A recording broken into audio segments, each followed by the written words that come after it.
کتاب مقدس میں سے پیدائش کے 28ویں باب کی تلاوت۔ تب اسحاق نے یعقوب کو بلایا اور اسے دعا دی اور اسے تاکید کی کہ تو کنانی لڑکیوں میں سے کسی سے بیاہ نہ کرنا، تو اٹھ کر فادان آرام کو اپنے نانا بیتویل کے گھر جا اور وہاں سے اپنے ماموں لابن کی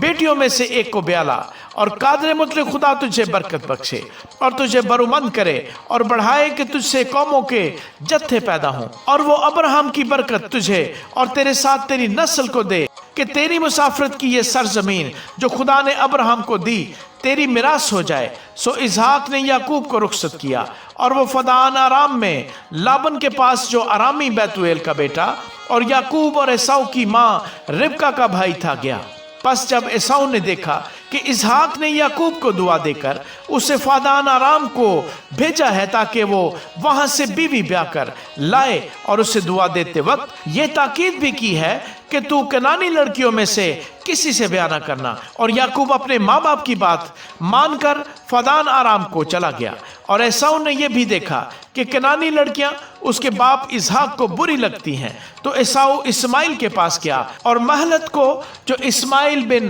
ابراہم کی بیٹی اور نبایوت کی بہن تھی بیاہ کر اسے اپنی اور بیویوں میں شامل کیا۔ اور یعقوب بیر سبا سے نکل کر ہاران کی طرف چلا اور ایک جگہ پہنچ کر ساری رات وہیں رہا، کیونکہ سورج ڈوب گیا تھا، اور اس نے اس جگہ کے پتھروں میں سے ایک اٹھا کر اپنے سرہانے دھر لیا اور اسی جگہ سونے کو لیٹ گیا۔ اور خواب میں کیا دیکھتا ہے کہ ایک سیڑھی زمین پر کھڑی ہے اور اس کا سرا آسمان تک پہنچا ہوا ہے، اور خدا کے فرشتے اس پر سے چڑھتے اترتے ہیں، اور خداوند اس کے اوپر کھڑا کہہ رہا ہے کہ میں خداوند تیرے باپ ابراہم کا خدا اور اسحاق کا خدا ہوں۔ میں یہ زمین جس پر تو لیٹا ہے تجھے اور تیری نسل کو دوں گا، اور تیری نسل زمین کی گرد کے زروں کی مانند ہوگی، اور تو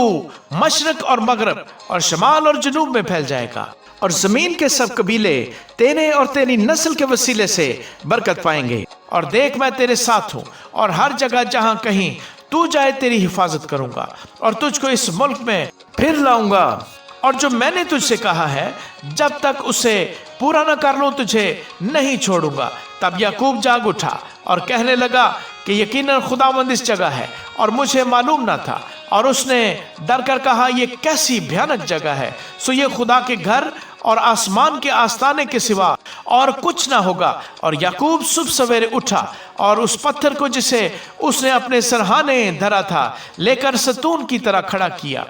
اور اس کے سرے پر تیل ڈالا اور اس جگہ کا نام بیتیل رکھا، لیکن پہلے اس بستی کا نام لوز تھا۔ اور یعقوب نے منت مانی اور کہا کہ اگر خدا میرے ساتھ رہے اور جو سفر میں کر رہا ہوں اس میں میری حفاظت کرے اور مجھے کھانے کو روٹی اور پہننے کو کپڑا دیتا رہے، اور میں اپنے باپ کے گھر سلامت لوٹ آؤں، تو خداوند میرا خدا ہوگا، اور یہ پتھر جو میں نے ستون سا کھڑا کیا ہے خدا کا گھر ہوگا، اور جو کچھ تو مجھے دے اس کا 10واں حصہ ضرور ہی تجھے